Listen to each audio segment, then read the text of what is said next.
Look what I got. The Arrma Granite, the 550 Mega. This is a 2S version.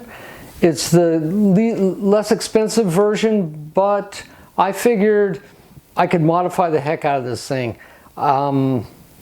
Really happy with it. I mean, it's slow.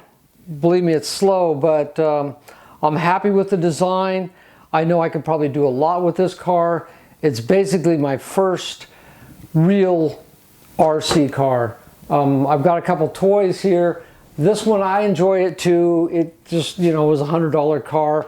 It's a 14th scale, so it kind of gives you perspective on the size of the Arrma Granite. It's a 10th scale.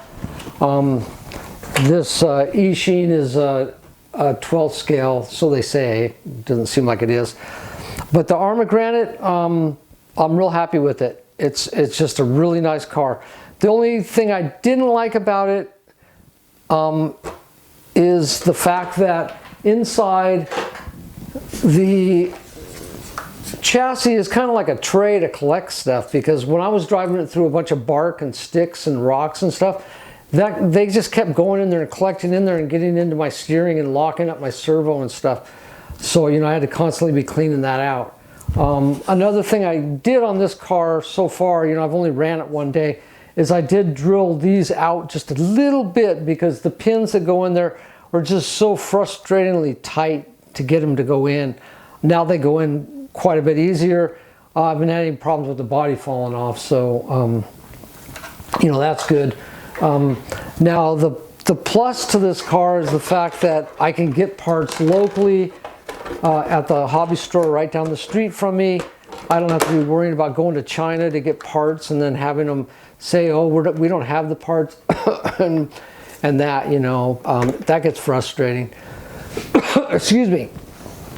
What's been happening lately is I've been ordering parts for these two cars, and you know, I wait like a month, and then all of a sudden I get a response back from the supplier saying, I'm sorry, we're having a hard time getting the parts. Are you willing to wait longer or whatever? And I'm like, I'm buying from a US supplier. Why is it taking them so long just to let me know that they can't get them from China? Because that's what they're doing. So if I was going to order anything in the future, I'd probably, you know, for these cheap little cars, I would probably just go to China and wait for the products to be delivered, because they're coming from China anyways, and why pay double from what a US supplier would, you know, charge you. But with this, I don't have to. I don't have to wait. I can get the parts same day. I can just go right to the hobby store and get the parts for this. I should be able, I mean, it would have been cheaper to go with the brushless version on this. And I wouldn't have to go out and buy a new ESC and motor and different batteries and everything else.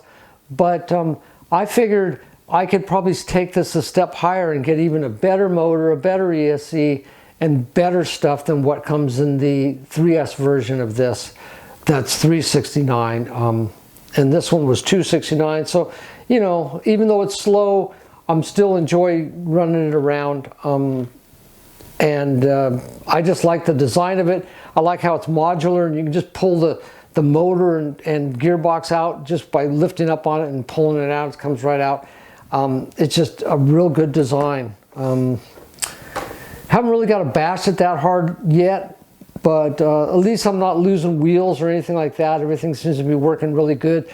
This thing, what I've noticed over, because I'm just starting out in this, you know, I'm not any kind of an RC person, but I noticed with these two cars, they're kind of hard to steer. You know, even though this little fly haul, whatever you call it, it's really super fast and it's a lot of fun to drive. It goes off jumps good and stuff, but as for steering, it's really hard to steer the thing. It just doesn't steer that well. This thing, I have no problem steering it. I can navigate real well with it.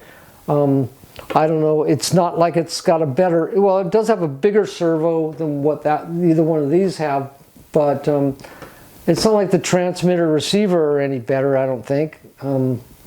We'll see. This one I burnt the motor out in, so I'm just going to totally upgrade this one. I think I got a 6900 microfarad or kV motor. It's funny because in electrical, kV stands for kilovolts, 1,000 volts. kV on RC cars stands for something else. But anyways, I got a real high rated kV motor. I don't know if that makes it faster. I think it does.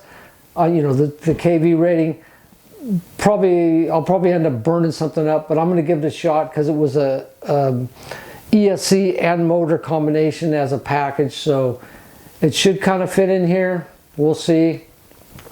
But anyways, that's kind of taking a risk, and you know, this one I can have as a dependable car. I can drive it whenever I want.